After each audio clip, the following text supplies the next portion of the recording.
The rain had been falling for 3 days straight when Eli Cutter found her. Not standing at his door. Not knocking.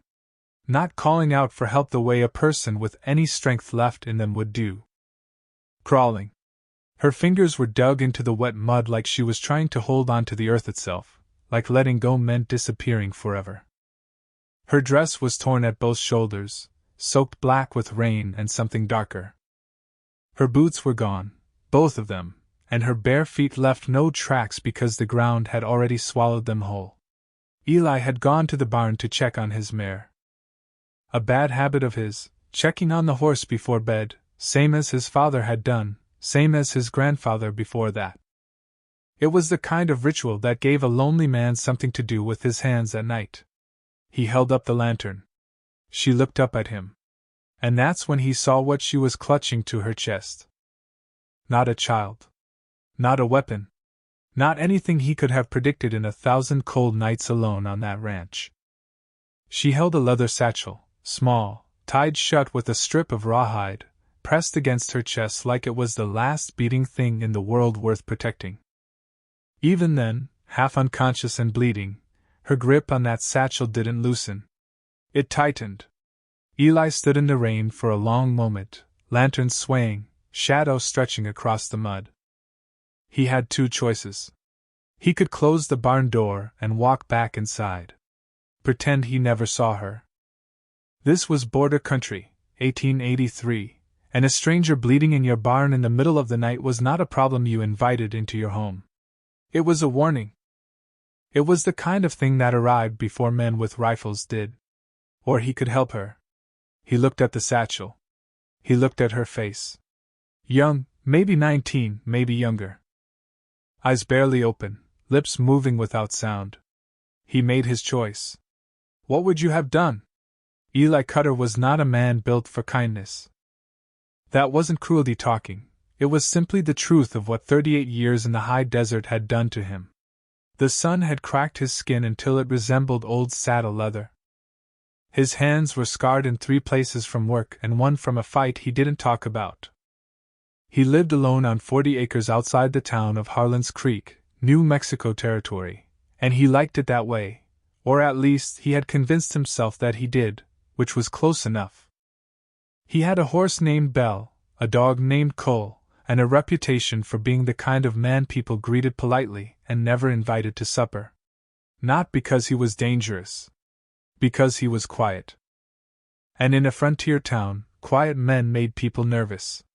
You couldn't read them. Couldn't predict them. And what you couldn't predict you couldn't trust. Eli had served in the war, the tail end of it, just long enough to understand what men were capable of when they decided their cause mattered more than another person's life. He'd come back different. Not broken the way some men came back. More like filed down. Like something sharp in him had been dulled to a point where it still existed, but couldn't cut anymore. He'd bought the 40 acres with money he'd saved doing rough work across 3 territories. He'd built the cabin himself, log by log, in a summer so hot the wood cracked before he could nail it. He grew what he needed, sold what he didn't, and stayed out of other people's business with a discipline that bordered on religion. So when he carried the girl inside, her weight barely anything against his arms, like carrying a bundle of wet rags, he was already regretting it. He laid her on the cot near the stove, the only cot he owned, and lit every lamp in the cabin. In the better light, things looked worse. There was a gash along her left side, not deep enough to be fatal but deep enough to have been bleeding for hours. Her wrists were bruised, purple-green circles that told a story without words. Someone had tied her up. Recently. She was still clutching the satchel. He didn't touch it. Something in him said not to. Not yet. He boiled water. He cleaned the wound with what he had, whiskey and a clean cloth, because that was what you used when you lived 40 acres from the nearest doctor. She hissed through her teeth when the whiskey hit but didn't wake up. He took that as a kind of mercy. He stitched the cut with thread from his sewing kit, the one he kept for mending saddle leather, and wrapped it with a strip of cotton he cut from one of his own shirts. He covered her with the wool blanket from the chest at the foot of the cot. He pulled the single chair in the room to the other side of the cabin and sat in it with his rifle across his knees. Not because he didn't trust her. Because of whatever was outside that might come looking for her. Cole, his dog, lay by the door. Head up. Ears forward. Cole hadn't relaxed since Eli brought her in, and Cole had been a good judge of trouble since the day Eli found him half-starved behind the feed store in Tucson. The rain hammered the roof. The girl breathed. Eli watched the door and tried to think clearly, which was harder than it should have been. Who was she? Where had she come from? The nearest settlement was 12 miles east. The nearest ranch was the Hargrove property, 4 miles north, but old Thomas Hargrove was past 70 and his wife was dead and there was nobody there young enough to be this girl. She hadn't come from town. He would have heard about her. News traveled fast in Harlan's Creek, especially news that wore a human face and could bleed. She'd come from the west. There was nothing to the west of Eli's ranch except open country, a dry riverbed, 3 abandoned mining camps, and, if you went far enough, the Sonora Badlands, where no decent person went voluntarily. He stared at the satchel on her chest. It was about the size of a bread loaf. The leather was expensive, the kind you had made to order, with stitching done by someone who knew what they were doing. It was not something a farm girl carried. It was not something a drifter owned. It was the kind of thing that held important papers, or money, or both. At some point near midnight she opened her eyes. Not gradually, all at once, like a shutter snapping open. Her eyes were dark brown and immediately, startlingly alert. The first thing she did was check the satchel.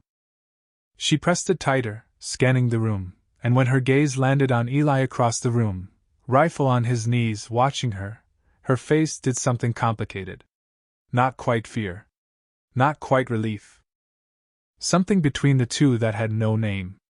"You stitched me," she said. Her voice was steady. That surprised him. "You were bleeding," he said. "How long was I out?" 3 hours. Maybe 4. She sat up slowly, carefully, and didn't make a sound despite what that had to cost her. She swung her legs over the side of the cot and planted her bare feet on the floor, and she looked at him with those dark, measured eyes, and she said, "They'll come here. By morning, probably. Maybe sooner." Eli looked at the door. Cole's ears were still up. "Who will?" he asked. She pressed her lips together. Looked at the satchel. Looked back at him. "The men who want what I'm carrying," she said. And just like that, Eli Cutter's quiet life was over. Her name was Rosa Vega. She told him that much. She told him she was 20 years old, 2 years older than he'd guessed, and that she had come from a settlement called Piedra Blanca, 40 miles southwest. Which explained the distance but not the condition she'd arrived in. 40 miles through the rain and the dark, with a wound in her side and no boots. Whatever she'd been running from, it had been bad enough that none of those things mattered. She told him all of this in the same steady, careful voice, sitting on the edge of his cot with the satchel in her lap, watching him the way a person watches a fire, grateful for the warmth. Aware that it burns. She did not open the satchel. Not right away. First she asked him his name. When he told her, she repeated it once, quietly, like she was filing it somewhere. Then she asked him who he knew in Harlan's Creek, specifically whether he knew a man named Sheriff Dale Prout. Eli said he did, not well, but enough to know the man was honest, which was not a thing you could say about every sheriff in the territory. "That's something," she said. Then she loosened the rawhide cord and opened the satchel. She placed 5 items on the cot beside her. Eli leaned forward in his chair. The lamp threw gold light across all of it. The first was a ledger, small, battered, the cover warped with water damage. The second was a folded document, sealed with wax, addressed in a hand Eli couldn't quite read from across the room. The third was a photograph, one of those stiff, formal portraits taken in a studio, showing 3 men standing in front of a building Eli recognized instantly. Because it was the Federal Land Office in Santa Fe. The fourth was a cloth pouch that clinked with coin. The fifth was a silver pocket watch, the chain broken, the case engraved with initials he couldn't make out. Rosa picked up the ledger. "This," she said, "is why they're coming." She held it out. He crossed the room and took it. He opened it carefully, the way you open something you're not sure is safe to touch. The pages were dense with handwritten columns, numbers, dates, names. It took him a moment to understand what he was looking at, and when he did, the cold moved through him differently than the rain outside. Property records. Land deeds. Transaction dates. But the numbers didn't match. The same parcels of land appeared twice, sometimes 3 times, transferred to different owners on different dates, with different amounts paid. Someone had been selling land that wasn't theirs to sell. Someone had been creating documents, forging signatures, building a paper empire out of ground that belonged to other people. And the amounts were not small. "There are 47 families in 3 counties," Rosa said quietly, "who believe they own land. Homesteaders. Farmers. People who saved for years. They have papers. Official-looking papers." She pointed at the ledger in his hands. "But those papers don't match what's in here. This is the real record. The one that proves the land was sold fraudulently." "Sold by who?" Eli asked. She reached over and picked up the photograph. Held it out. He looked at the 3 men in the studio portrait. He recognized one of them, not personally, but by reputation. The name written in pencil on the back of the photograph confirmed it. Aldous Crane. The name landed like a stone dropping into still water. Aldous Crane was not a man you talked about lightly in the New Mexico territory. He was, officially, a land speculator and businessman, operating out of Santa Fe, with connections that reached from the territory legislature all the way to Washington. Unofficially, he was the kind of man who made problems disappear before they became problems. The kind of man who had enough money to buy silence, and enough ruthlessness to take it when silence wouldn't sell. "Your father?" Eli asked. He wasn't sure why he asked that. Rosa's face changed. "Just slightly. Just enough. My father worked for him," she said. "He was a clerk at the land office. He kept the real records. He thought—" She stopped. Started again. "He thought if he kept them safe, it would be enough. That someday someone would find out and he could show them the truth and everything would be corrected. Where is your father now?" Silence. The rain on the roof. Coals shifting at the door. "He died 10 days ago," she said. "They called it a fall from his horse. My father had been riding horses since he was 4 years old." She looked down at the satchel.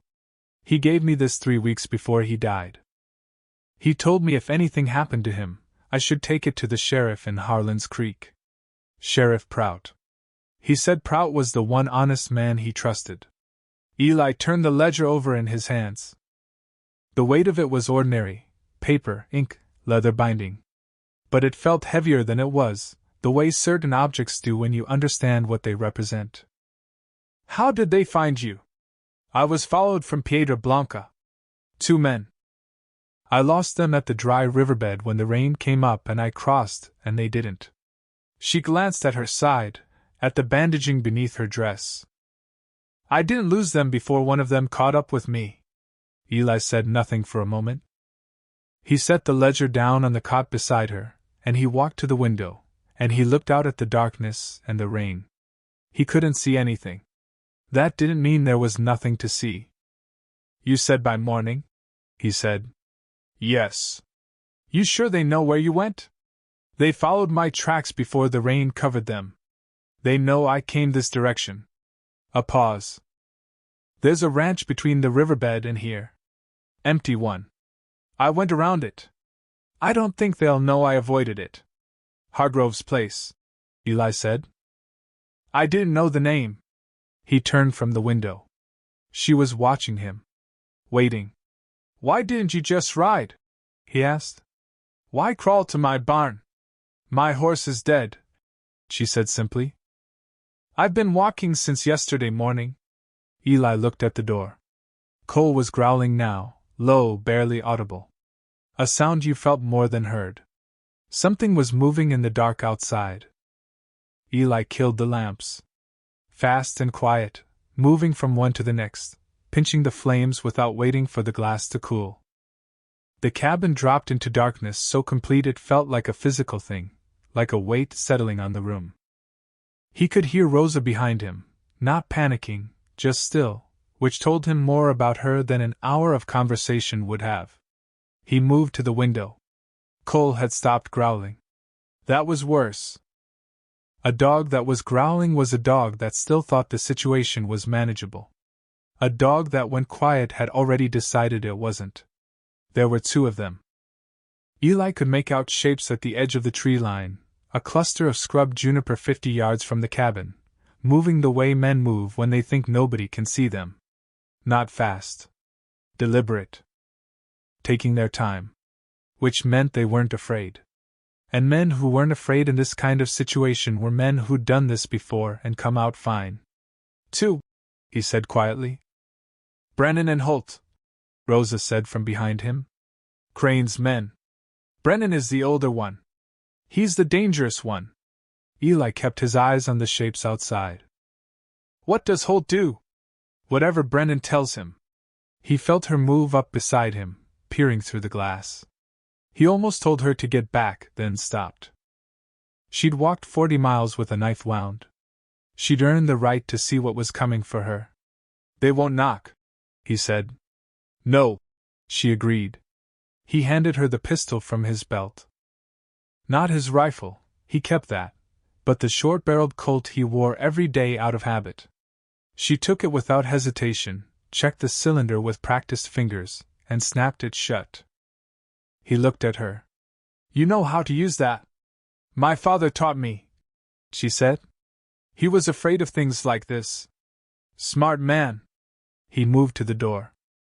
Not to open it, to brace against the wall beside it, where the hinges were, where anyone coming through would expect least to find a person. The old trick.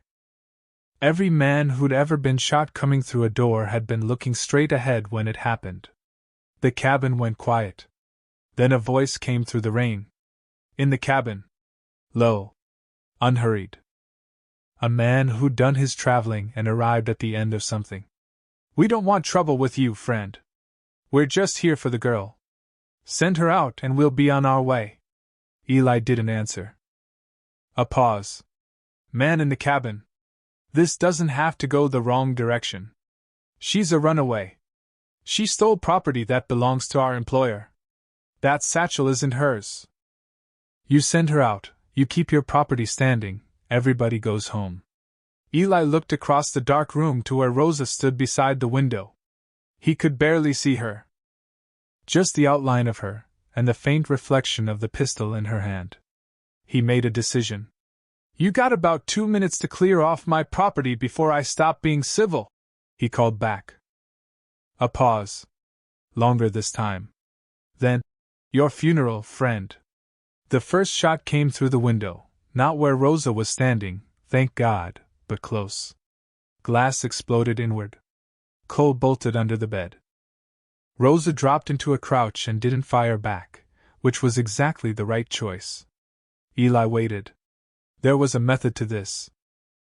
Men rushing a dark cabin from outside had one fundamental problem. They couldn't see, and you could hear them. The moment they left cover, they were committed. And committed men moving fast made noise. He heard boots on the porch, to his left, the direction he hadn't expected. 2 fronts. One man around the side, one still calling out from the tree line. The voice had been a distraction. Classic. He'd used the same trick himself once, a long time ago, under circumstances he didn't like to think about. The door came open hard. Eli was already moving. He caught the man, Holt, had to be, the follower, by the arm as he came through, used his own momentum against him, and they went into the wall together. The rifle went off, into the ceiling, and plaster rained down. Eli drove his elbow into the back of the man's neck once, hard, and Holt went down like a cut rope. The second shot came from the window Rosa wasn't standing at anymore. Brennan. The bullet hit the back of the chair Eli had been sitting in 2 minutes ago. Close. Very close. Then Rosa's pistol fired. Once. The shooting from outside stopped. Eli grabbed Holt's rifle. He moved to the window, staying below the sill, and waited. Nothing moved in the rain. No shapes in the tree line. No voices. He waited a full 2 minutes. Then he went to the door and stepped out onto the porch with the rifle up, and he held his lantern out ahead of him, shielding his body behind the door frame. Brennan was on the ground 20 feet from the cabin, face down in the mud. He wasn't moving. Whether he was dead or unconscious, the dark and the rain didn't say. Inside, Holt was still breathing, hands zip-tied with leather cord Eli found in his own jacket pocket. Old habit. He came back inside. Rosa was standing in the middle of the room with the pistol at her side, barrel still warm. She was looking at the window, not at him. Her jaw was set. Her breathing was controlled.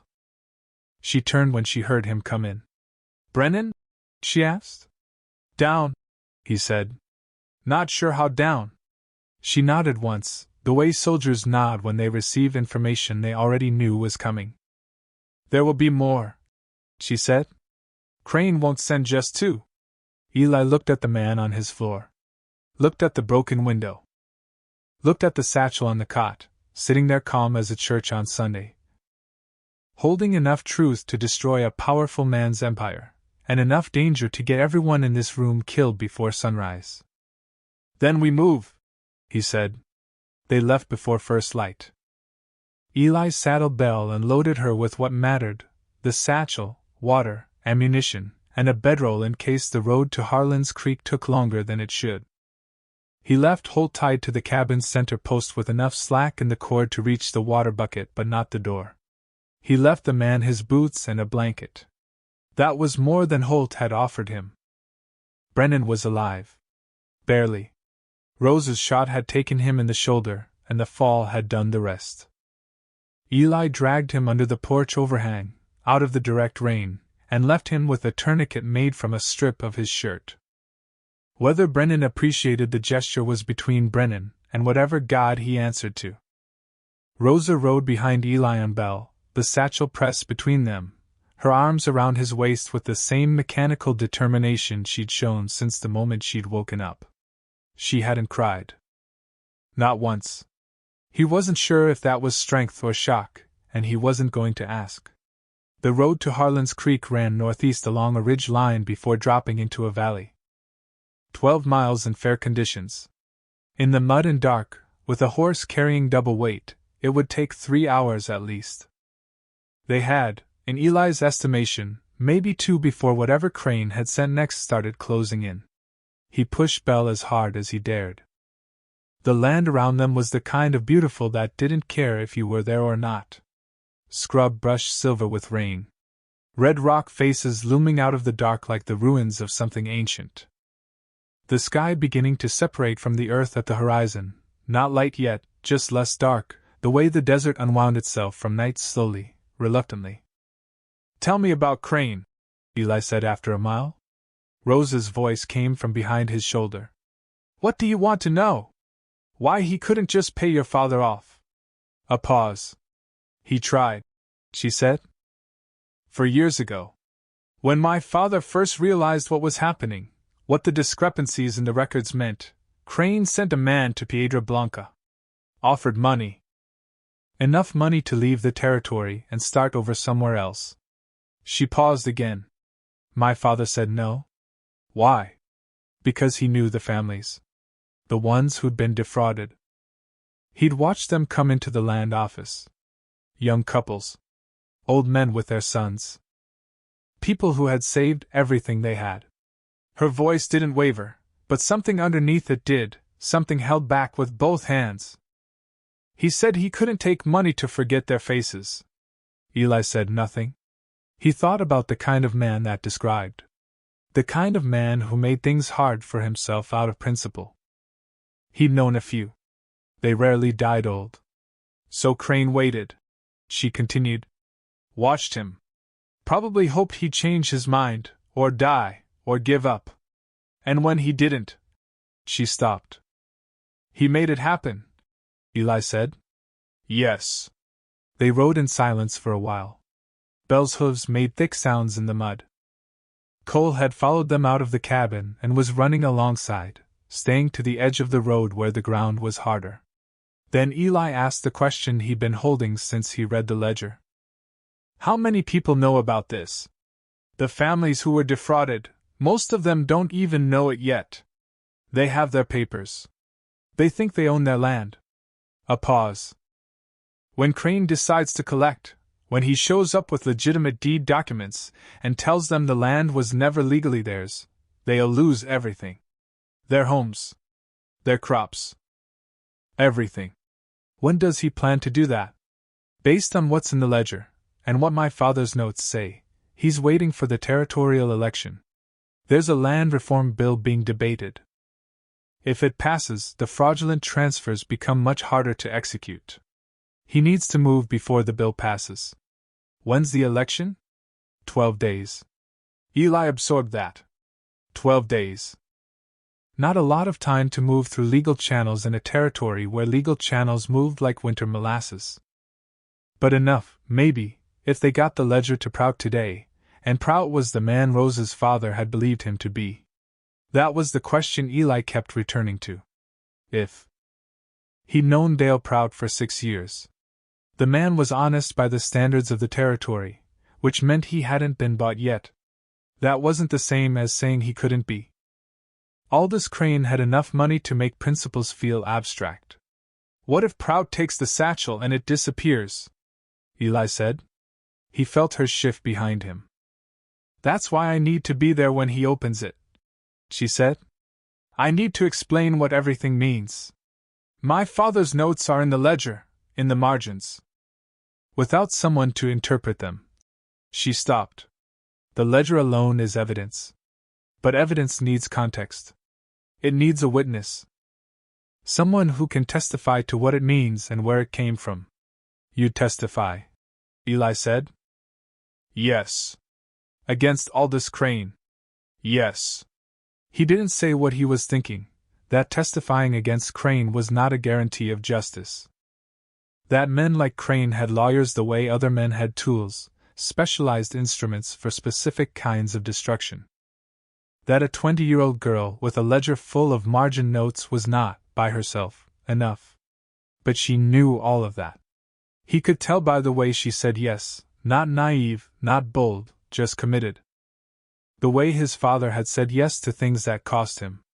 They reached the ridge line as the sky turned gray.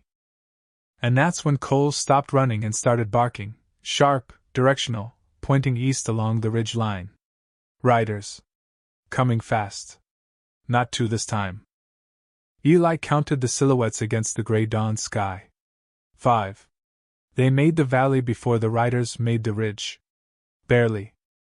Eli pushed Belle down the switchback trail at a pace that had no right working, a controlled, barely contained fall down a hillside in the gray pre-dawn. And Belle trusted him enough to do it without breaking stride, which said something about either the horse's courage or its confidence in the man, and Eli didn't have time to decide which.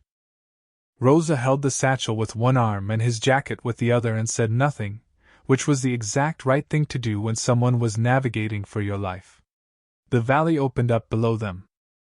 Harlan's Creek was a thin gray line of buildings visible at the far end, a mile, maybe a mile and a half. A church steeple. A water tower. A smear of chimney smoke rising into the pale sky. The ordinary, unremarkable sight of a small frontier town waking up, and Eli had never been so relieved to see anything ordinary in his life. The riders hit the ridge above. He heard the shout, distant, wordless, and then the sound of horses coming down harder than was safe. Go, Rosa said unnecessarily. He went. Belle covered the valley road at a full run, throwing mud, breathing hard.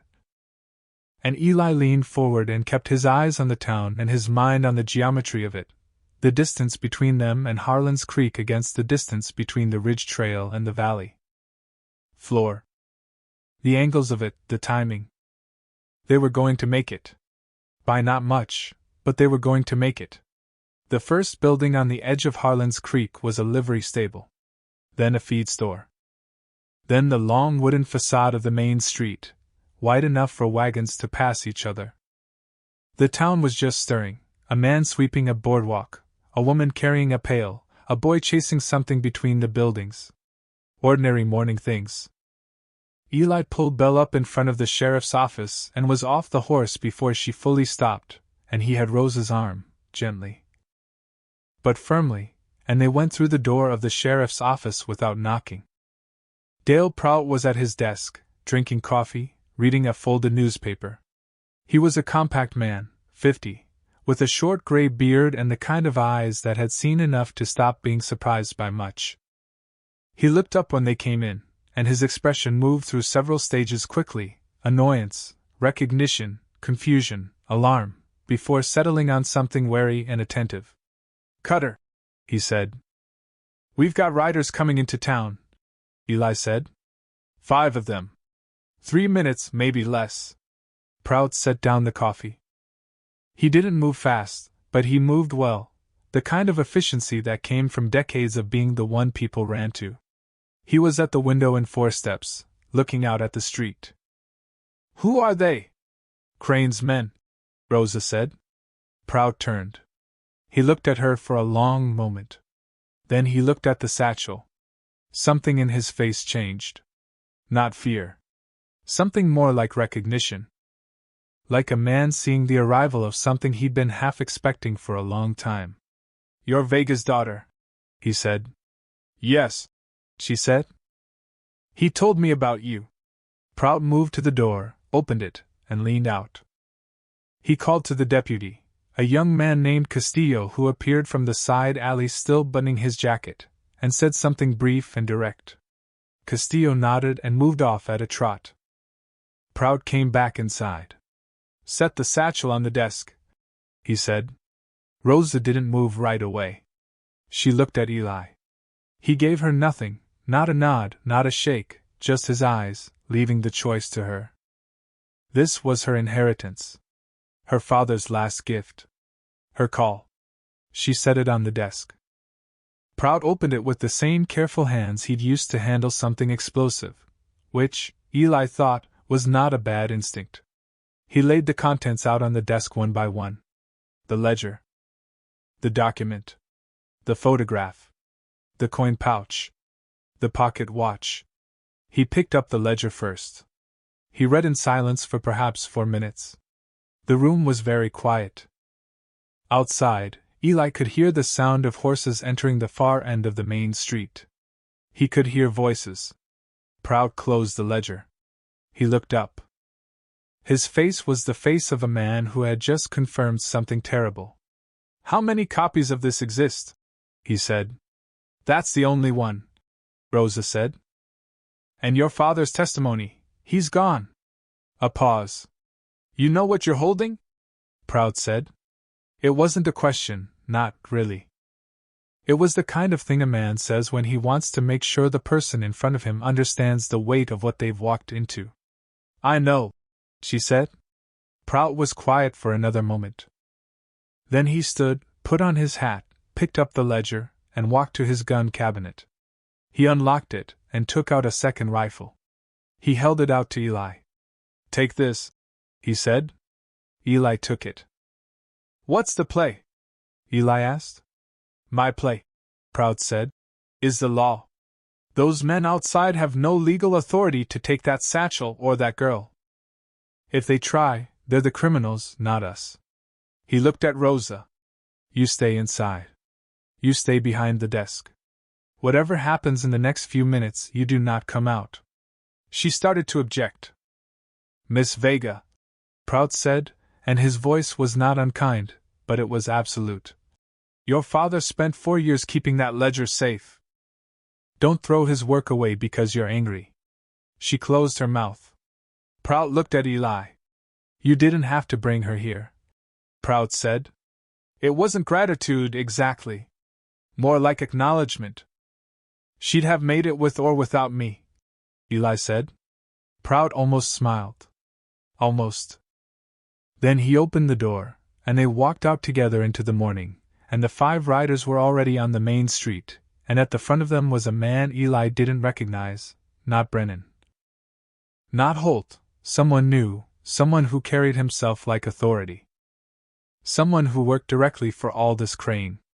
And behind the riders, stepping down from a black coach that had rolled in silently while everyone watched the horses, Aldous Crane himself. Aldous Crane did not look like a villain. That was always the trouble with men like him. They looked like what they wanted you to see, and what Crane wanted you to see was civilization. A well-tailored coat.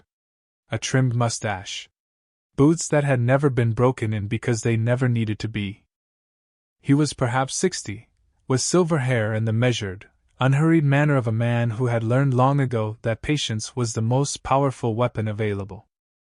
He stepped into the street, and he looked at Prout, and he smiled. "Dale," he said, like they were old friends meeting at a church social. "Mr. Crane," Prout said. His voice was flat, uninflected. The voice of a man reading a situation very carefully. The 5 riders fanned out behind Crane without being told to. Choreographed. They'd done this before. The man at the front, the one Eli hadn't recognized, had his hand near his holster, casual, as if it had just happened to land there. Eli stood to Prout's left, the rifle easy in his hands. The morning light was coming in low and golden from the east, the kind of light that made everything look significant, that made shadows long and the dust in the air visible. A few townsfolk had stopped on the boardwalks to watch. Eli could see Castillo positioned at the far end of the street. Whatever Prout had told him, he'd done it. There were 2 other men with him, townspeople, both armed. Numbers were even, more or less. "I believe you have something that belongs to me," Crane said. Still pleasant. Still unhurried. "I have a lot of things," Prout said. "You'll need to be specific." Crane's expression didn't change, but something in his eyes did. The warmth left them, like a fire going out. "A leather satchel. Stolen from my office in Santa Fe by a dishonest employee who has since met with an unfortunate accident. Francisco Vega," Prout said. A pause. "Among others," Crane said carefully. "Francisco Vega was a clerk at the Federal Land Office," Prout said. "He wasn't your employee. And the satchel doesn't belong to you, it belongs to the Office of Territorial Records, which makes it a federal matter." He paused. "Something you might want to think about before this goes further." Crane looked at him for a moment. The smile came back, but thinner. "You've read it. Enough. Then you understand that what you have there is an internal document. Private business records that were taken without authorization. Whatever story you've been told, I haven't been told a story," Prout said. "I've been shown evidence. There's a difference." The street was very quiet now. Not a wagon moving. Not a door opening. The town was holding its breath. Crane glanced at Eli. He took his time studying him, the way a man looks at an obstacle, measuring it. "And who are you?" "Doesn't matter," Eli said. "Everything matters," Crane said. "In my experience, when something appears to not matter, it's because someone wants you to believe that." He was good. Eli would give him that. Even now, in the middle of a standoff in a frontier street, Crane was trying to shift the ground under everyone's feet. Making you doubt. Making you wonder. It was a kind of violence that didn't leave marks. "The ledger goes to the territorial court," Prout said. "Today. I'll be sending a wire to Santa Fe within the hour. Whatever you came here to do, Mr. Crane, you're about 12 hours too late." Crane was silent for a long moment.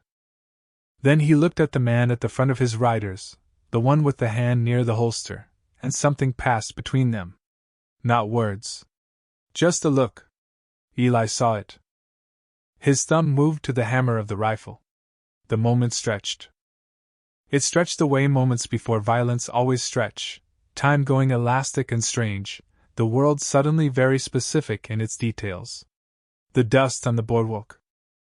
The sound of a horse stamping somewhere behind Eli. The distant call of a crow from the church roof. Then the man at the front of the riders slowly moved his hand away from his holster. Crane looked back at Prout. "You're making a mistake, Dale," he said. "Quiet. Personal.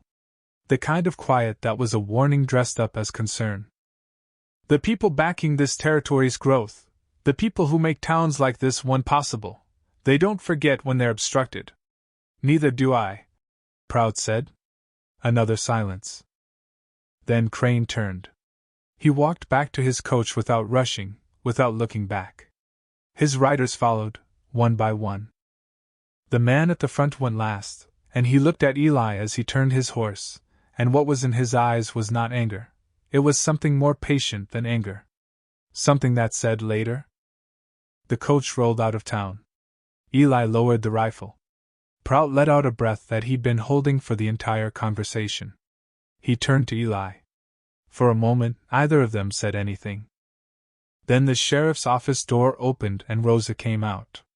She'd heard everything, of course she had. She stood on the boardwalk in the morning light, the satchel gone from her hands because she'd left it on Prout's desk, and she looked lighter for it and heavier at the same time.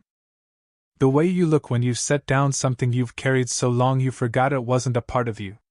She looked at the empty end of the street where Crane's coach had gone. "He'll come back," she said. "Yes," Prout said. "Or he'll send someone." "Yes." She turned and looked at the sheriff. "Will the wire reach Santa Fe?" "Before noon," Prout said. "I know a federal judge there. A real one. He's been looking at Crane for 2 years without enough to move on."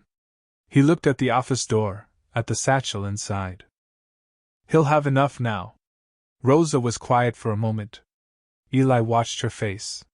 He watched the moment when it sank in, all of it, all at once. The 40 miles. The knife wound. The barn. The rain. The 5 riders in the gray dawn. Her father's face in a land office 4 years ago, looking at a family who trusted him, deciding that their faces mattered more than his safety.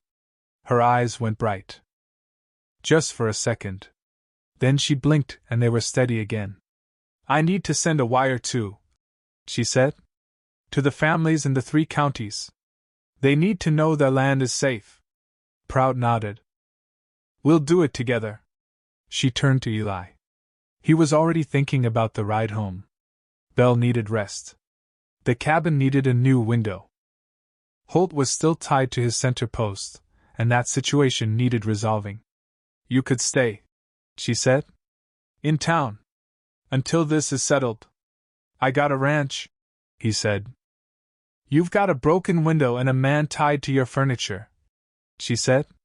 Something that wasn't quite a smile, but was made of the same material. He looked at her. This girl, this woman, who had walked 40 miles bleeding and barefoot through the desert dark, who had held that satchel against her chest like a heartbeat, who had made it to his barn and changed everything about his quiet, carefully constructed life in a single wet night. He thought about his father. About rituals. About the things a man did with his hands when he was alone at night, and what it meant when he stopped being alone. "I'll stay," he said, "until it's settled."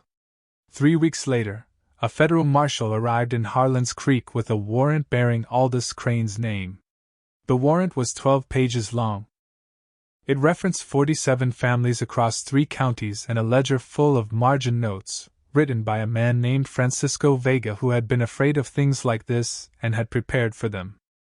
Anyway, Crane was arrested in Santa Fe on a Tuesday morning. He was eating breakfast when they came for him. He didn't resist. Men like Crane never resisted. They hired resistance, and paid for it, and kept their own hands clean. But the law, when it finally moved in a direction that money couldn't redirect. The trial lasted 6 months. Rosa testified for 3 days. Her voice never wavered. The families kept their land. The man at the front of Crane's riders, the one with the patient eyes, was never found. That was the piece of it that stayed with Eli. The loose thread.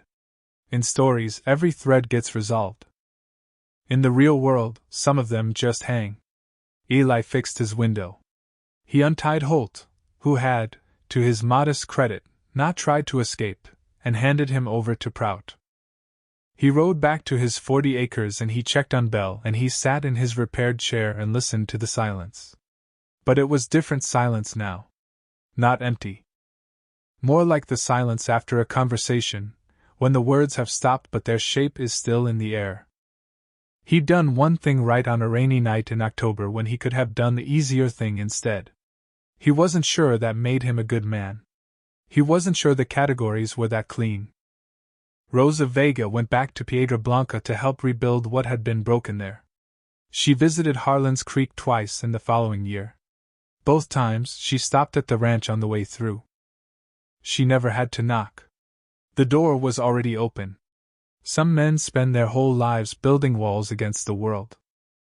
And then one rainy night, something crawls into their barn and reminds them that walls are just another word for loneliness, and that the things worth protecting were never the things worth keeping to yourself.